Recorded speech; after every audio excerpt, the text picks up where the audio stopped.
Hall of Famer program connected by Extreme Networks. With over 100 Hall of Famers participating, we have reached 47 states and countries all over the world, sharing the message that football is more than a game and can teach Americans important life values like commitment, integrity, courage, respect, and excellence. But you have to make right decisions even when nobody's watching you. Well, respect is not just given out. It's not handed out like a brochure. It's earned. Today, you are presented with an opportunity to meet and learn from one of the greatest football players of all time. But more important than that, the chance to see that their Hall of Fame life wasn't given to them. They didn't roll out the bed great. They put the work in, on the field, in the weight room, in the classroom, in their communities. They made themselves a Hall of Famer on and off the field. Your feet can't take you where your mind's never been. Because you can make it, but it's just going to take a little hard work, and some effort, and the drive and determination. And today, you will learn you can do the same thing they did. You don't have to have a gold jacket or a bronze bust to make a difference in the lives of others. It's your decision whether you want to be a successful student, son, daughter, brother, or sister. If attitudes are contagious, is your attitude worth catching? It's integrity as well, because when you decide to pursue something and you don't quit, that says a lot about you. Commitment to excellence. We can all aspire to be the best. Welcome to a once-in-a-lifetime program, the heart of a Hall of Famer program, connected by Extreme Networks. Respect, I think that's maybe the most important one of all. You respect your teachers, your parents, your brothers, your sisters, and you respect anybody you see in the street. Doesn't matter who it is. You take care of them, because everybody's got issues. But you can do one thing. My mother always said, you can be nice to everybody, so you can have respect for everybody. And then being nice is having respect. Once you respect somebody, you respect them for what they did, what they earned. And if they didn't do anything to earn your respect, then you don't respect them. But I do think respect, if you respect everybody, you start out in a good way.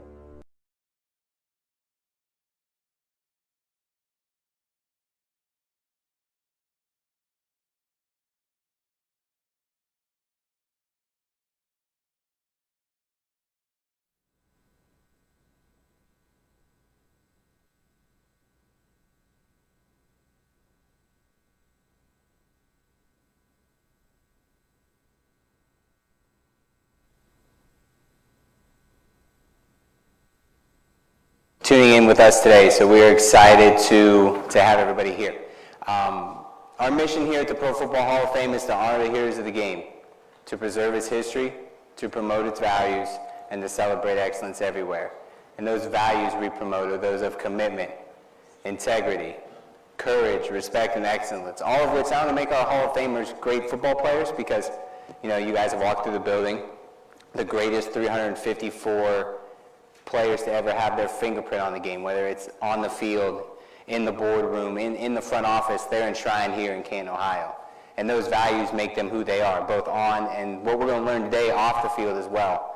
Not only do they help you become a Hall of Fame football player, they help you become a Hall of Fame dad, Hall of Fame brother, sister, member of your community, all of which is just as important as being a Hall of Fame football player. My name is Jake Ray. I am the Youth and Education Manager here at the Pro Football Hall of Fame. And before we bring our special guests up today, do have some thank yous I'd like to pass out. First and foremost, I'd like to thank our great partners at Extreme Networks. Without their help, this program couldn't take place. They do a lot of great work for us here at the Hall of Fame, and a ton of work for schools all over the country, helping them with Wi-Fi and so many different things. But they are a huge supporter of ours and a huge supporter of this program, so thanks to them. Secondly, I'd like to thank our teachers and administrators, for allowing your students to be a part of the program today. Whether you brought them here to the Hall of Fame in person or whether you're tuned in on our Facebook live stream, thank you for allowing us to be a small part of your learning experience. And then lastly, and probably most importantly, is you students. This program can't take place without you here today. I've got questions, but nobody wants to hear from me the entire time. You know, we've got some students picked out here who are going to be asking some questions. Students who are watching on Facebook Live, if you've got some questions, submit them. Put them in the Facebook comment section, and we'll do our best to make them as part of the program. Throughout the program today, like I said, we're going to be taking questions from students right here at the Hall of Fame, as well as our students from Facebook Live, so feel free to submit your questions online. If you have a question here and you don't have one of those special cards, go ahead and make your way to the back of the room and see one of our Hall of Fame staff members, and we'll do our best to get that question as part of the program. So, I am proud to welcome here today a 13-season NFL vet, 6-time All-Pro, 6-time Pro Bowler, a member of the Electric Company, which is one of the greatest nicknames of a team unit that I've heard, and Hall of Famer, great friend of ours, Gold Jacket, Mr. Joe DeLamielleure.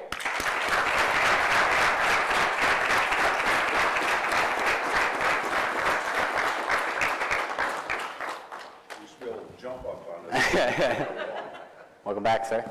Thank you. Thank you guys for coming. All right, so, Joe, you know, you watched the intro video there. I saw you come into the back of the room. You know, we talk about those values, and there's so many values.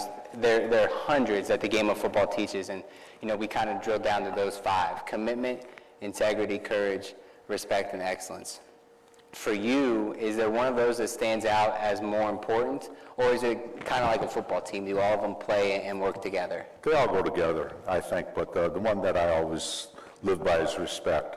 I don't care who you are, you respect somebody, and people will be a lot friendlier to you if you show them respect as soon as you see them. I'll give you an example. Today I was at the hotel, and this older lady's pulling the mat, you know, to straighten it out at the Holiday Inn. I go, hey, you need some help? I'll help you. Oh, no, sir, because they know you're from the hall. I go, no, I'm serious. I want to help you. She goes, we started a half-hour conversation. Guess what? That lady's son is a kid who played at McKinley here. He's going to Arkansas. I had no idea.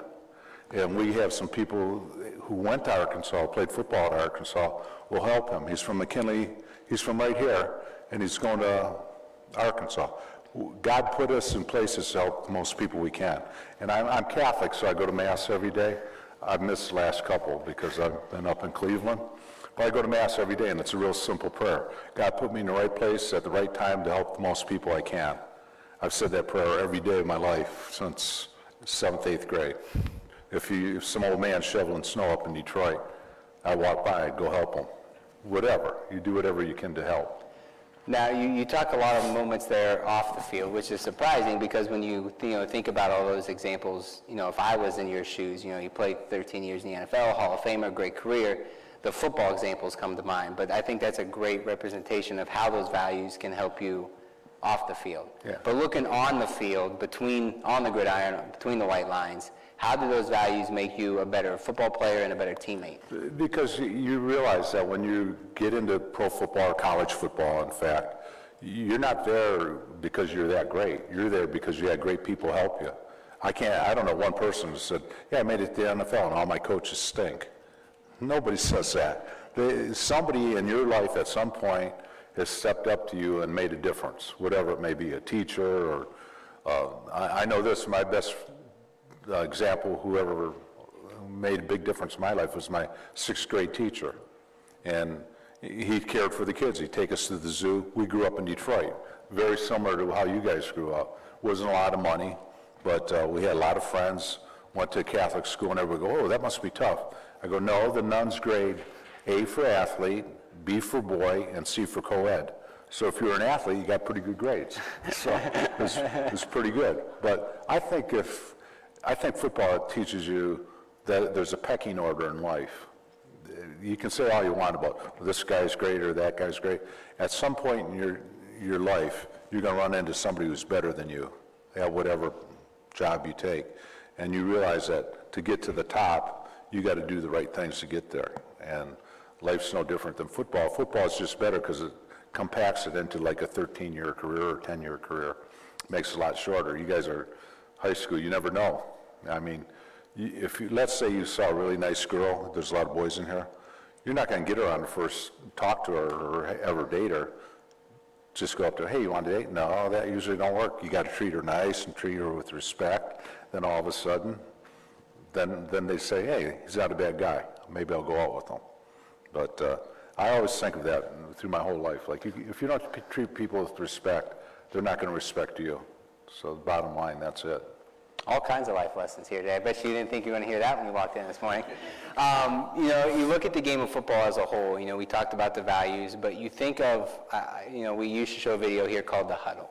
And it talked about what the huddle represented and how, you know, 11 people in the huddle all come from different backgrounds, but they're coming together to reach, you know, one common goal, and that's to move the ball forward. So, for you, how does that, you know, being in that huddle, how was that for you? Being in the locker room. If you're in the locker room, anybody who played sports, anybody, I don't care what sport, Little League on up, you know that you have to be able to take a joke, right? If you can't take being teased, you're not going to be there.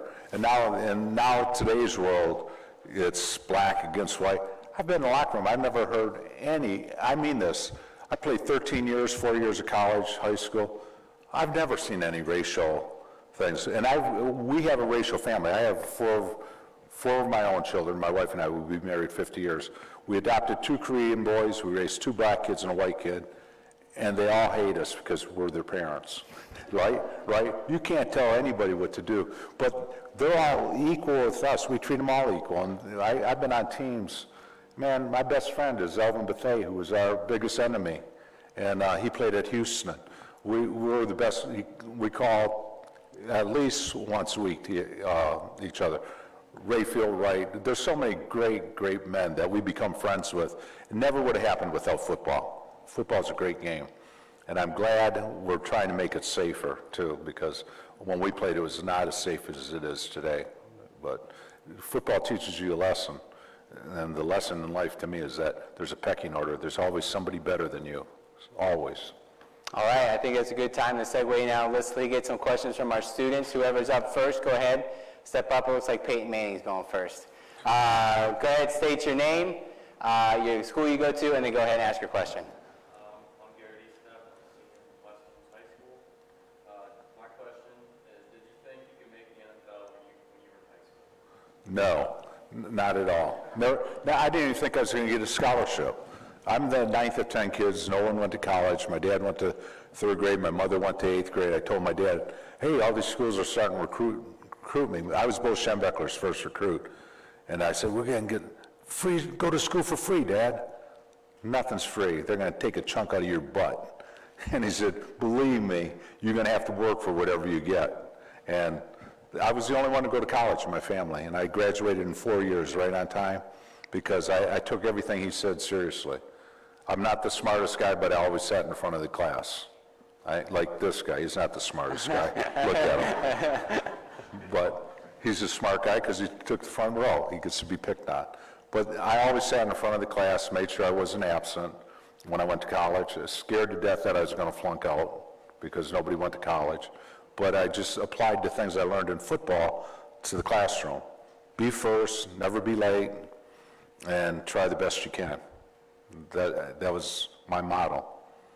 And in fact, when I was playing, I'd go to camp early when all the rookies went, and Coach Ritigliano was coaching me here in Cleveland. He goes, what are you doing here early? You don't have to come. I said, discouraging my competition. I want them to think I'm nuts. I love football so much that I'm going to make sure they don't take my job. That's it. That's what you get for sitting in the front row. All right, we're going to go to our next question from the back here. Go ahead, step up, state your name, the school you go to, and your question. You can't talk up because I'm deaf. I'm Melody Fair. I'm a senior at West Holmes High School, and if you could have played with any other Hall of Famer of your choice, who would it be? If I could have played with any other ball team, I would have played with the Detroit Lions, because I grew up. A hometown team? Yeah, a hometown team, and we used to go. My dad would take the 5 boys to a Thanksgiving Day game. And that was my real first experience, besides watching my brothers.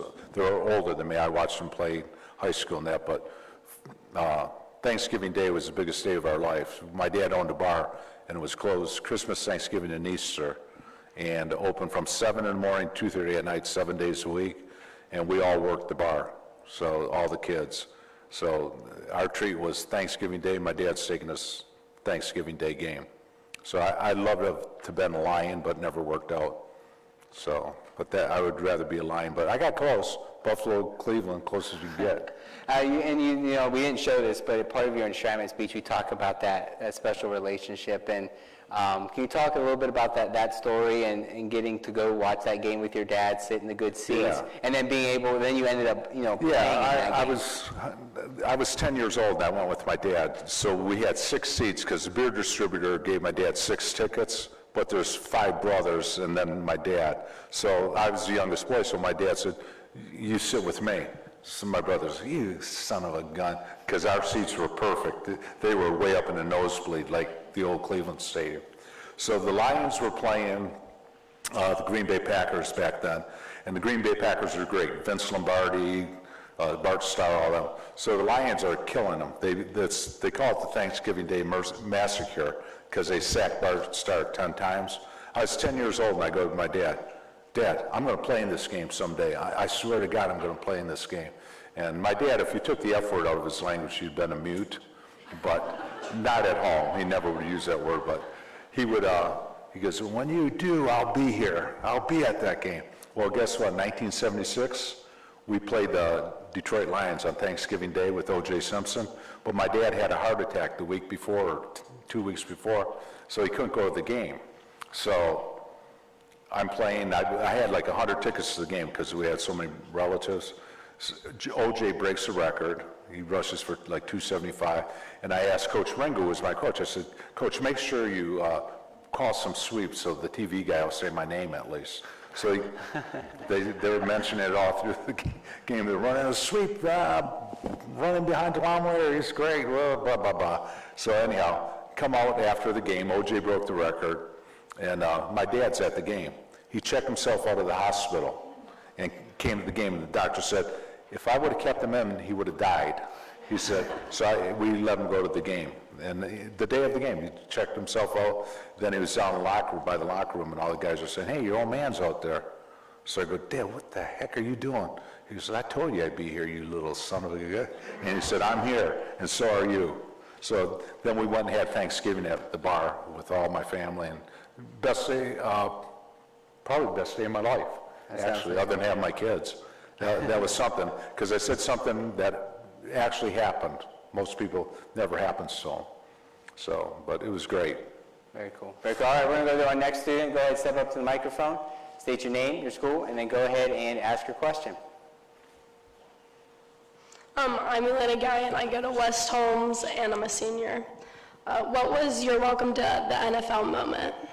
Say what? Welcome to the NFL moment. When did you realize, like, oh, right, I'm here? Well, my very first game as a rookie, we played New England Patriots, and they announced the starting lineup for, the Buffalo Bills, and it was in Foxborough. And I was just looking up at the stadium with all these people, I'm thinking, holy crap, a kid from Centerline or Detroit, where I grew up, actually starting in the NFL on my first game. That was my biggest moment. It was downhill after that. But it was a big thrill to start in the NFL game back then and get introduced, and you run out, hey. But that was it. Just playing in the NFL, I'm shocked that I got that opportunity. Looking back on your career, everybody has that moment where they're either teammates with somebody they grew up idolizing, or when you line up in a defensive end on the other side, the tackle is like, oh, this is the guy I grew up watching. Was there ever a moment like that for you when you realized, or now maybe a fellow teammate here at the Hall of Fame? Yeah, I mean, I lined up against Joe Green and Merlin Olsen. These are 2 great Hall of Famers. I was kids like you guys, and these guys would be like, I don't know, who's the best defensive lineman now in the league? The guy from the Rams. Aaron Donald, yeah. Yeah, Eric Donald. It'd be like you watching this, and then all of a sudden you're 22 years old and you line up against him. You go, holy crap, he's going to kick my butt. That's what you're thinking, but you can't let this happen. So you just reach down and you do the best you can. But playing against Joe Green, it'll scare a lot of people. And they said, how was he? I said, they didn't call him Nice Joe Green. They call him Mean Joe Green. I got a question coming in from Facebook. Who influenced you the most in your life, and how or why did that person do it? So on the field, off the field, is there somebody who influenced your life the most? My mother.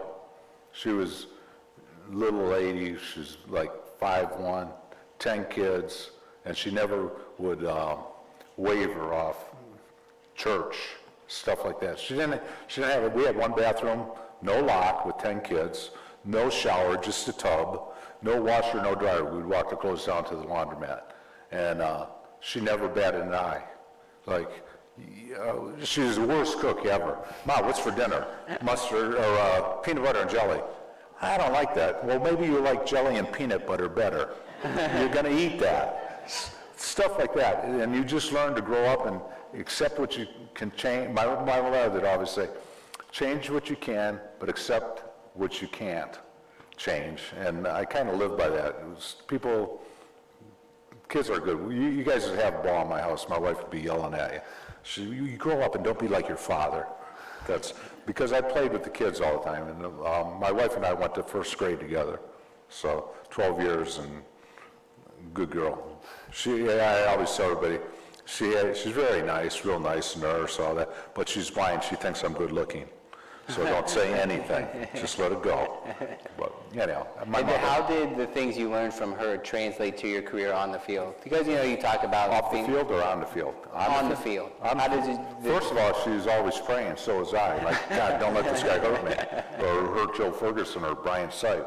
But she was just really a devout Catholic and lady who didn't have very much, but always thought, they'd say, she don't have much. She said, no, I got it all. And that's how I felt about football. I would have played football for free. I mean that. I would have. Mr. Wilson knew that. He was the owner of the Bills. He put me to that limit, though. I was the number one pick and made $22,000. I thought I was getting overpaid. I go, dang. I told my wife, we're making $22,000. She goes, you liar. We can't make that much. But that's how it was in those days. Times have changed. So I don't regret that I played when I did. Sometimes I say, oh, I wish I had more money, but I'd rather not have the money. I'd rather have my relationship with family, friends, older Hall of Famers that I admired. Like I'd be sitting here, if somebody, a Hall of Famer talked to me, how old are you, 14?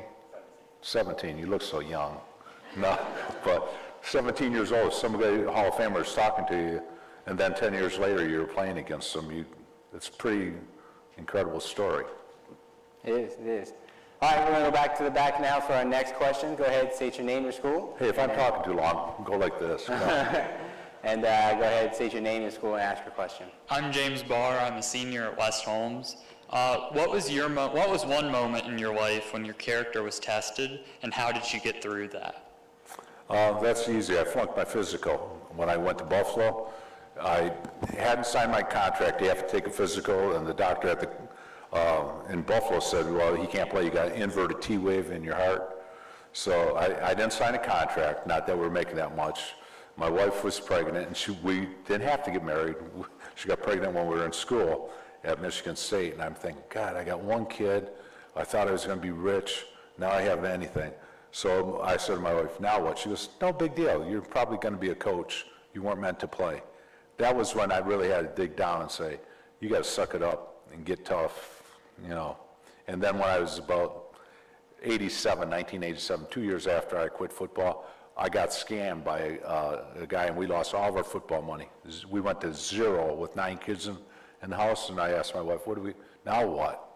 I lost all the money I played for, and now we got these kids in the house. What are we going to do? She goes, I'll tell you what we're going to do. We're kangaroos. We can't go backwards. Our tail getting away. She said, suck it up, buddy. We'll both go to work. So we both worked 2 jobs for about 10 years, and then 2003 I got in the Hall of Fame, and my life changed. And so I always really appreciate the Hall for what it does to, what you can do if you allow it to do. I mean, coming here to do this, if you told me I was going to do this in 8th grade, I'd say, you got to be out of your mind talking in front of a group. There in no way. And God does special things in your life. What was that moment like, getting that call and realizing, was there a sense of relief? Was there nervousness? What was that feeling? Or was it just everything? when I retired in 85, then it takes 5 years to get in the Hall of Fame. Well, I didn't get in the Hall of Fame until 2003. I never made it to the finals, even the finals. I finally made it in 2003, and I got put in the Hall of Fame. I was like, another miracle. I go, no, it doesn't happen, believe me. You have all these guys today, I should be in the Hall of Fame. If they're not on that list, and they go on it for 10 or 11 years, you're not going to get in. I got in on first ballot after 13 years. Then I said, God's got a special plan for me. I mean, we've adopted kids. We got all kinds of kids. It's not about doing that. It's about what God allows us to do. And when I go to church, I go, God, put me in the right place at the right time, help the most people I can, wherever that may be. You don't know. You guys are young. You say, I don't want to hear religious. This ain't religion. This is just telling you the truth. If you think that the world is bad, which all the media is telling you, oh, this is bad, you'll start believing it. Any of you guys have any problems? You go to school every day, right? Nobody's picking on you, not very often. You got a chance to be whatever you want to be. So just be the best you can be, whatever that may be. I wish I was an auto mechanic some days. I don't even know where the air goes on the tire. Like, what the hell is this? Put it on my head, the air gauge. But you can be the best you can be, whatever it may be. And a couple of my kids, my one boy, we got him from Korea. He couldn't even speak English. He came here, he was about 5 years old. He repeated kindergarten, first grade, and second grade. Now he works for Norfolk Grumman. He's a welder. He makes more money than any of our kids. I have kids gone to Duke, everything. He's a welder, and he's a supervisor, making nuclear submarines. So you can be anything you want to be. It's just, one thing you have to have is support from home. Because if you don't have support from home, it's tough. You need to pray that you have good parents. Kind of off of that, thinking along the same lines here.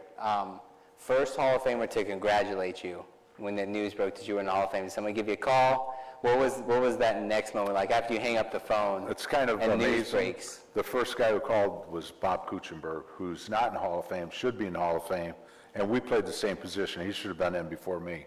He's not even in, and he passed away now. He's with the Dolphin undefeated team. How hard do you think it was for him to call and say, congratulations, when we played the same position? And he should be in, but he passed away now. He's not going to get in. That was my first call, and I'll never forget that. So you get here in 2003, go through all the enshrinement festivities. Was there somebody you had on your list, like I want to take time to sit down and talk to this person, a fellow Hall of Famer? Or ask for an autograph? It happened this year. Or, who was that guy for you coming here to Canton to celebrate? Well, I've always been an Archie Manning fan. And then this year, it was hot on the stage. They put you out on stage, you're just sitting there, oh God, I hope this guy don't talk long. Well, they cut it to 6 minutes, which was a great idea. So they have a thing below the stage, and I go down this room because it's so hot up there. And I go in it, and the big TV's on. It's only one person in that room with me, and we're watching Peyton's speech, and it was Roger Staubach. And I'm sitting there like, what the hell is going on here? How'd this ever happen? I'm watching my favorite current player sitting with an idol that I sat with. I go, am I in Iowa? Like Field of Dreams? That's what I thought. I go, wow. And that was my biggest thrill. So actually, when I was looking at it, like, I can't believe, if Roger was him, I'm going, I must have died and went to heaven. I'm watching the guy I loved and then the guy I worshipped. Very cool, very cool. I know we got some more questions here in the back of the room. So go ahead, step up, state your name, your school, and then go ahead and ask your question. I'm Brock Zimmerly, a senior at West Holmes. And who was the best defensive lineman or defense that gave you the hardest time? I didn't. Best defensive lineman you had to play against, or defense that gave you the toughest time? We did well against the Steelers, but Joe Green, of course, Merlin Olsen, who's great. But there's two guys I don't like to tell people about this. Mike Reed, he played for the for the Cincinnati Bengals. He's a concert pianist, and he writes songs for country western, even now. And the other guy was Mike Barnes, who was a sculptor. So if I told you two kids, toughest guys I ever played, one was a concert pianist, and the other one is a sculptor, you'd say, what the heck? But those two guys are unbelievable players. But of course, Merlin and Joe Green, those are the guys I played against. They're unbelievable when you play against them. You're like, man, I'm lined up against a legend, even back then. So there's some good defenses back oh then, yeah, for sure. Got to play against Dick Butkus. Anybody hear of Dick Butkus here? Probably not. I hope so, yeah. He was the meanest man in the world. Like, we broke the huddle in Buffalo. It was an exhibition game, my first one. He's screaming at us, "I'll break your face. Give it to OJ, I'll break his legs." We're going, whoa. He was like that the whole game. Like, he never shut up. And then the coach said, "Are you going to let him talk to you?" The referee, Butkus Ransom, went off, and he was screaming at everybody. And Coach Saban said, "Are you going to let him talk to you like that?" to the referee. He said, "You go tell him." The referee said, "I'm not saying anything." So that's how it was. Back then, it's different now. But I wanted to talk a little bit about, playing for the Bills and, in Cleveland for that matter of that fact. Back then, obviously, times are different, but you look at Cleveland and Buffalo now, I think two of the most passionate fan bases in maybe all of sports. It's Buffalo, Cleveland, and I'm not going in order, Green Bay and Pittsburgh. Those fans are nuts. I mean, so to play for those organizations back then, and now look at the fan bases today. To be able to, like you said, you went back to the game, you went back to the Cleveland game on Sunday. You went back to Buffalo. What is that atmosphere like to see those fan bases? It's like unbelievable. In Buffalo, I'm more well known than Cleveland, but Cleveland, they sit you out in the crowd. Everybody kind of knows you. I haven't played since 1985. They still remember you. I go. My son, who's Korean, he was with me, he goes, "Damn, they still know you, Dad." I go, "They don't forget an ugly face in Cleveland." So, but anyhow, it's kind of cool. It's humbling, to tell you the truth. Football is just a game. It's not the end of the world. So, but it's a good thing to divert your other thoughts, and it makes it fun to watch a game with family. I always thought football was good because you talked in between the plays. Basketball is too fast moving. You can't talk. Baseball is boring. But football, you could, damn quarterback should have thrown it to the other guy. He was open. That's why it's kind of back and forth, and it's fun to be around. So let's look at the NFL today. Both the teams you played for are favorites or favorited in the AFC. For somebody that played for the organization, what is it like to see success in today's game? Is there some sort of pride? Is it like, I just used to play for them, whatever? I'm a fan, but I'm really for Cleveland, Buffalo, not Green Bay, because they've been there so many times. I want a team that the city's backed them with no winners. I mean, that's the hardest thing in the world to do. Pull for a team for Detroit. It's my favorite team, other than Cleveland and Buffalo. They have never gone to the Super Bowl. They barely get in the playoffs. Then they get a new coach, and he's worse than the last coach. They got a goose egg right now. They're 0-6. And then I'm like cocky 2 weeks ago. Damn, I'm going to the Super Bowl. One of these teams. Now they both lost 2 in a row. I go. In fact, Michigan State beat somebody. Buffalo and Cleveland all won on the same weekend. I go, this could be the end of the world. Because this doesn't happen very often. All 3 teams won. Then reality set in, and Buffalo and Cleveland lost on the same weekend. But I pull for the fans more than I do the teams, because the kids don't know, the guys playing, they don't know what the people go through every Sunday for years. Like, this year, baby, Cleveland, go Browns. Yeah, cool. But how important it is as a player, I have obviously never been in an NFL huddle on an NFL field, to feel what that atmosphere is like. Do you feel the atmosphere? Like when they say, the energy, or do you kind of like feel block the it out? energy. No, you feel the energy. Like when you hear big cheers and stuff, it's like the hair on the back of your, not on the back of my head, but on the back of my back goes up. I don't have enough hair on the top of my head. But you get a real charge. When they say, I can feel the electricity in the stadium, it's true. We're human beings, and it affects your blood pressure and your heart rate and everything else. So, you hear people talk that, sometimes they shut the crowd out, and it's just them on the field. But you're saying that if there's a big play or it's a big moment, that might be for the skilled guys. I'm not skilled. What am I going to do? I'm lined up against this kid. I got to beat his butt. That noise isn't going to help me. I don't even have to cut it out. I just got to do what I got to do. But I'm sure, like the quarterbacks that's why they're playing that position. They can concentrate. But when I look at like what Brady is doing, it's amazing. I didn't like that guy first couple years in the league. Boy, I admire him, because I hope he goes to another Super Bowl and the Bills or Browns beat him. But 44 years old, that you can't even imagine that. I played till I was 35, and I can't imagine what 44 would feel like playing. But I did play arena ball when I was 41. So I love football, so I played as long as I could. So now you talk about playing in for those home stadiums. Looking back on your career, what was the hardest place you had to go to play? Pittsburgh and Green Bay, because of the fans, the noise, you couldn't hear. So it was pretty good. Got another question here from our Facebook audience. Looking back on your career, obviously sitting here today, gold jacket on, bronze bust, and ended pretty well. Yeah. But looking back, is there anything you could have done differently that maybe if you could go back in time and change, you would? At the time I was playing, I'd say anything. We won 5 games in 2 years. I'd give anything to get out of that at that point. But now when I look back at it, it was a great lesson. Like for you guys, believe me, it was hard. When you go to practice every day and you stink, the team as a team, organization, and you have like no hope. You're not going to win when you play against Chuck Noll and the Pittsburgh Steelers and Terry Bradshaw, and you were really bad. I mean, I've been on some bad teams, but OJ got hurt, and we kind of struggled in Buffalo for a while. And that's part of the journey, the ups and downs. Absolutely. It's just part of the game. And when you look back at it, you think, hey, that was a good lesson to learn. But while you're going through it, it's not. It's not fun. We'd lose a game in Buffalo. I thought it was all my fault. A right guard, it's not going to influence anything. I tell my wife, she goes, let's go get something to eat. No, I don't want to be seen. I seriously thought it was eating in the closet. Just shove the food under the door. I don't want to be out. I don't want anybody to see me. Anyhow, and your kids go to school too. Like when I was playing here, my kids were in school, and they have to go face the other kids. Hey, your dad played. They stink. Great, little girls come home. Daddy, they say you stink. I go, I do, but in a different way. Obviously, throughout your career, played for 2 great organizations. Went to a prestigious university, one that's known for success on the field.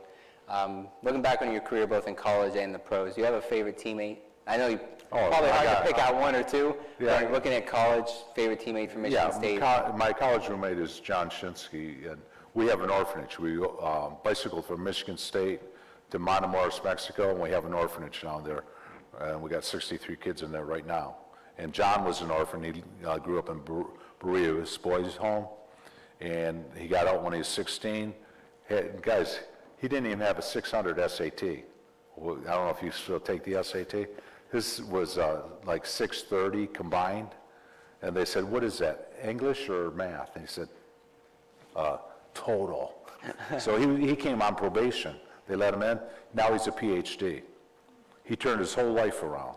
And I would have never adopted kids without John, because I saw at 18-year-old kid what opportunity means. He had an opportunity to go to Michigan State, and he turned it into, and now he's a PhD.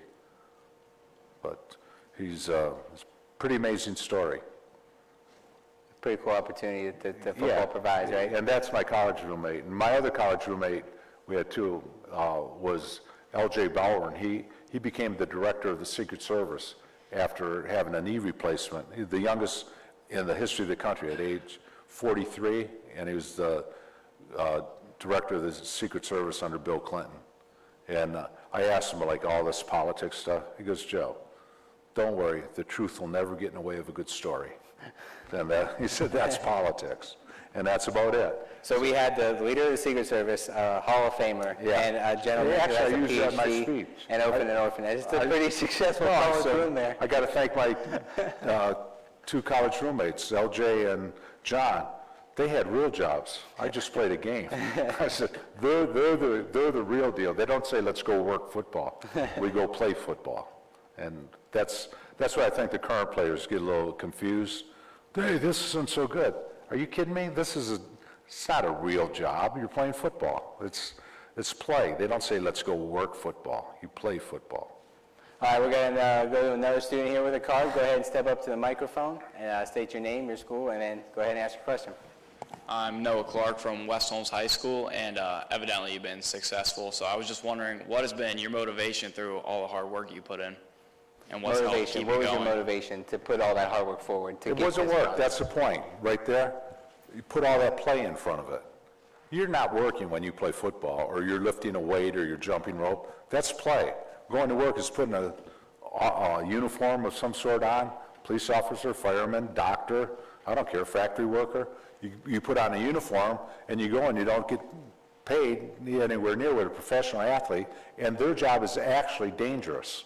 Football, you're not going to get killed. You might get maimed, but you're not going to be killed. So I don't think anybody died on the field. But I know a lot of people who went to work, doctor, nurse, whatever, you die on your job. You guys got to realize this. When I talk to kids, you guys got it made. You're a kid. Your future's all ahead of you. You be whatever you want to be. I had a kid who couldn't speak English. He was 6. Now he's making more than the other kids who went to college because he got a trade. Learn the trade. I wish we'd do this. I wish this, if I was in the NCAA, I'd open it up to trade schools so we could get people work, who have real skills. Wouldn't you like to know how to work on your car? Wouldn't you like to fix your TV other than your iPhone? If you had a real TV, a radio, your electricity goes out, wouldn't you like to go downstairs and fix it? That's what this country's missing. Everybody thinks everything's instant. It isn't. It's hard work. And those are real hard jobs. Football is not a hard job, guys. I'll tell you right now, it's not a hard job. You're lucky if you can play it. And the other thing, listen to your parents. Your parents are usually your best friends, and they want what's good for you. And when you have arguments with them, usually it's about them wanting you to do something you don't want to do. You think your parents would tell you to do something bad, but you didn't want to do it, and you said, no, I'm not doing that because I'm a good boy. No, you're a bad boy, and they're telling you to be good. So it's always that conflict all the time, and you grow up with it. People aren't going to ask you to do things you're not supposed to do. Obviously talked through your entire career from college to the pros. Looking after your career, what was one thing you may be most proud of that you got to do because football gave you the platform to do it after your career was Raise over? kids, adopt kids, have kids come in. That would have never happened in a million years. We didn't have any money. We had enough money to adopt the kids. And now there are, when you're a kid, you don't want to be your best friend, but when you're an adult, you like to have your kids be your friend. And, would just give us the opportunity to really get to know our family and the kids we brought in, and it's been great. I wouldn't trade my life for anything. I mean that. I'll bet you if you took my net worth, don't go online and do it because they lie. Said I was worth $3 million. I go, what? Where did it go? I thought my wife ran away with some. I don't make that. I'll bet you I'm have the least amount of money of all the Hall of Famers, but I'll also bet you I'm the happiest. Because you are what you think you are all day. If you think you're a loser, you become a loser. If you think you're a tough guy, you'd be pretty tough until you run into the other guy who thinks he's a tough guy too, and he's tougher.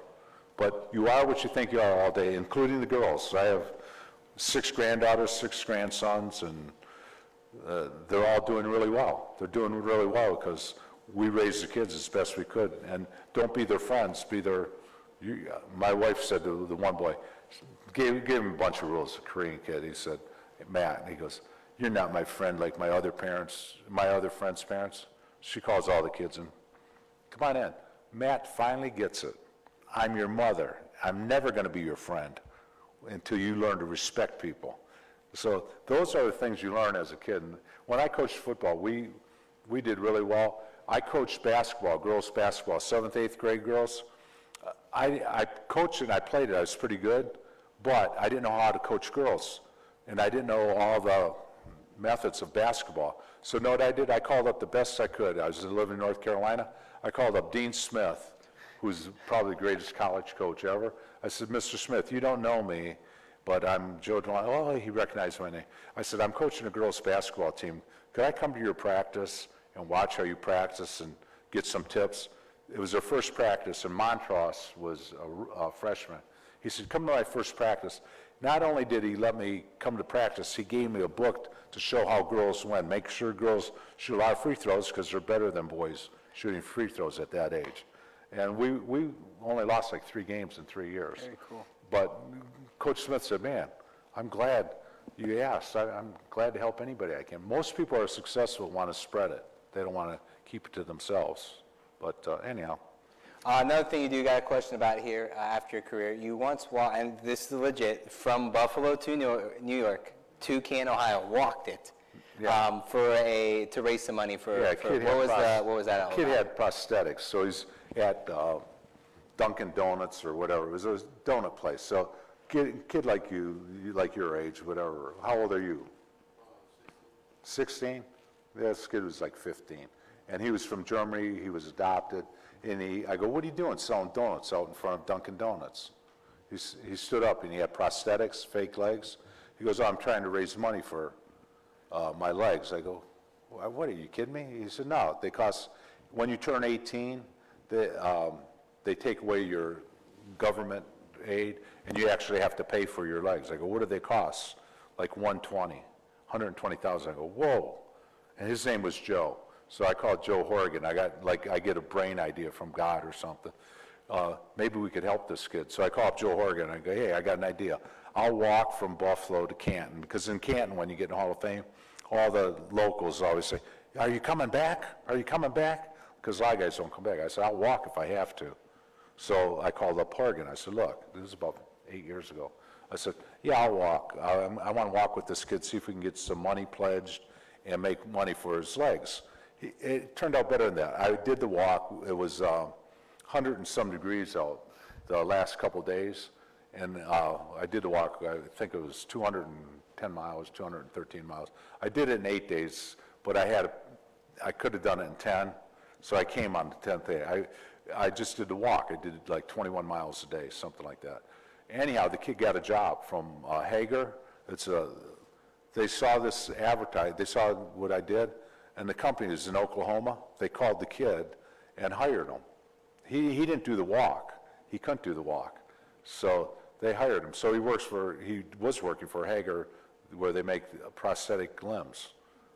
What's the chances of that? Kid's out there eating donuts, next minute he gets new legs from somebody who's just done something. I didn't do anything. I didn't get paid a penny. It cost me money to do the walk. I walked with Bernie Kosar. Anybody here, Bernie? So he lives in Youngstown, that area. So he met me in Youngstown when I was coming from Buffalo. It's like 108 degrees with the heat index when we're walking.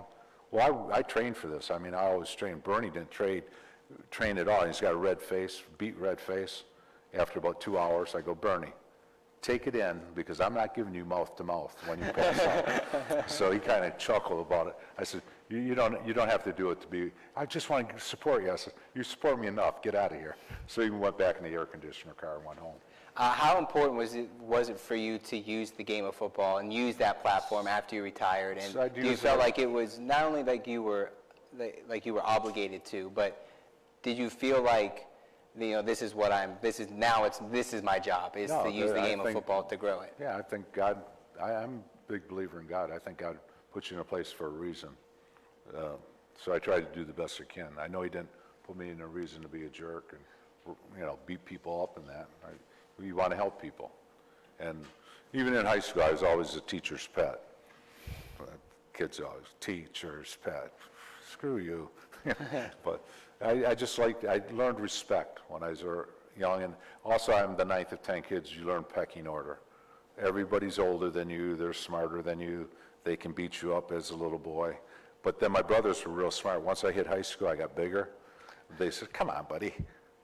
That was just part of growing up. I said, no, I'm going to get even right now. Let's go. But that's a true story, too. But anyway. All right, I think we have one more question out here in our audience. Go ahead, step up, state your name, the school you go to, and then go ahead and ask your question. Hi, I'm Ashton Lee, senior at Sandy Valley, and my question is, can you talk about the electric company, the nickname that the Bills' offensive line was given, and who came up with the name? The electric company. How did it start, and who came up with it? Okay, that's a good thing. How many adults in this room heard of the electric company, the TV show, The Electric Company? Well, they were trying to nickname the Buffalo Bills. We had O.J. Simpson. Everybody called him the Juice. So this is how the real nickname started. A little 9-year-old kid or something's watching TV every Saturday, and he jumps up to his father, who's Bud Tallman. He said, no, you should call Mr. Simpson. What should that be? The line. They're trying to give us a nickname. You should call them the Electric Company. They turn loose the juice. And a 9-year-old boy came up with that suggestion. That's stuck. It's almost 50 years now.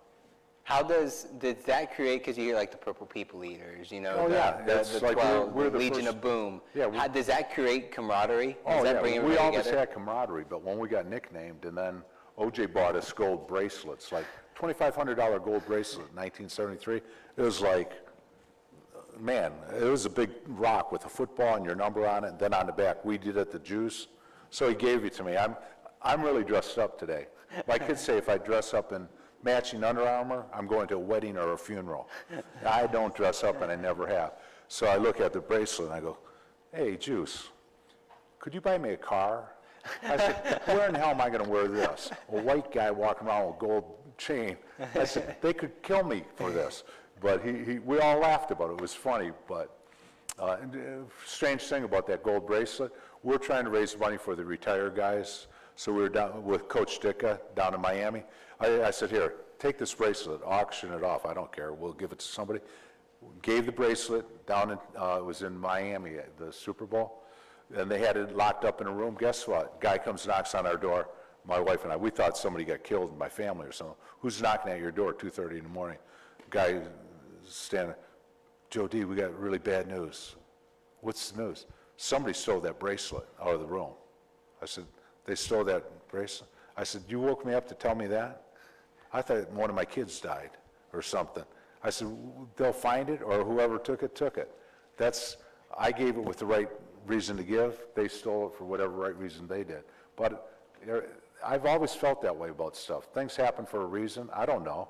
But I don't have that bracelet anymore. But that was like my prized possession. Like, where'd you get that? O.J. Simpson gave it to us. So things that you think are really important, they're not. What's important is relationships with your family, your friends, your wife, your sisters. That's the most important thing. From the sounds of it, it sounds like the team that you played on, especially in Buffalo, was very close. How important, in Cleveland too, how important is that to not only an NFL organization, but it could be a classroom, a job? How important is, to get along, work well with everybody, work together? It was great because they actually, when everybody says, what do you miss most about football? That's what I miss most, the camaraderie.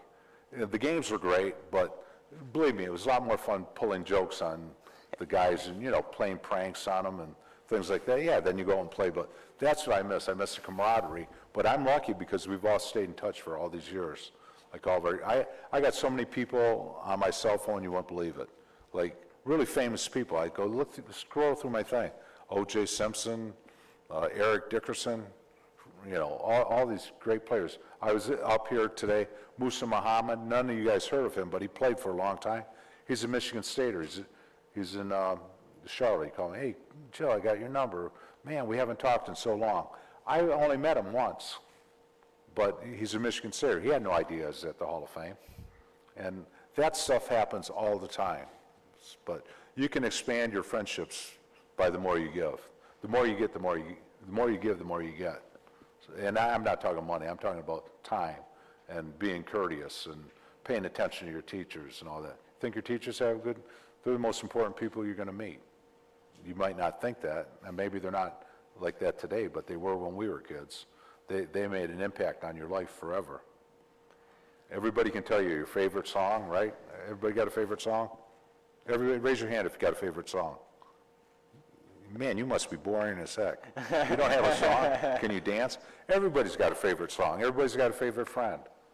Who's the most important person who's taught you, when you talk to your parents, some person as an adult who wasn't their parent paid attention to them that made a difference? I'd be very shocked if there isn't a person that someone, not even in their family, made a big difference in their life. And that's what this is all about. Football's a great game because families get together and watch it. And it's about the only thing we can get together about in this country right now. But it's brought so much joy and actually kids at our house.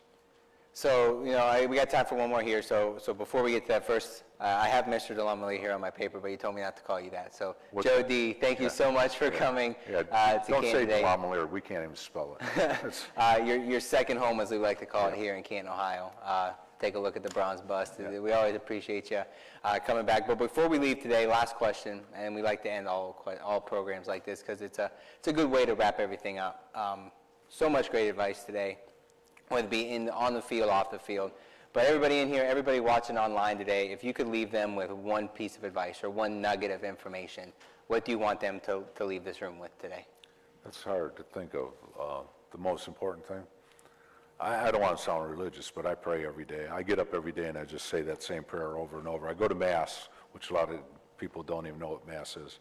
But I go there at 8:30 every day, and I can't even understand the priests because they're from the Philippines. I can't understand what they're saying, but I do know this. When I go into church, God's there, and I say, God, put me in the best position I can be in to help the most people I can. That's a simple prayer, and I'm a simple person, so when I see people, whatever I can do, when I can help them, I try to help them. I'm not a saint. I cuss a lot and say a lot of bad words, but I hope that God would look at me and say, or St. Peter would say, come on, he's a good guy. He's got a foul mouth, but he's a good guy. I think that's how life is. Everybody's got faults. Look for the good in everybody. That's it. All right, with that, we're going to wrap up this installment of the Pro Football Hall of Fame, part of the Hall of Fame program. Joe, thank you so much for being a part of the program today. All of our students here in Canton, thanks for making the trip out of Canton. We're so excited to see faces again here at the museum. For all of our online audience, thank you so much for tuning in and watching. And then we hope to see everybody back for another Heart of a Hall of Famer here eventually. Thank you, everybody. Let's give up one more round of applause for Joe. Thank you, guys.